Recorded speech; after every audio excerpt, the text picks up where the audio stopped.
ಬಾನಿಂದಲೇ ಜಾರಿದೆ.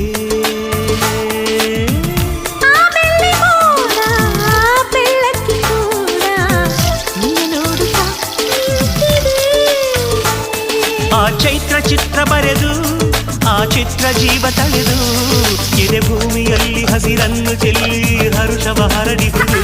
ದಿನ ದಿನದ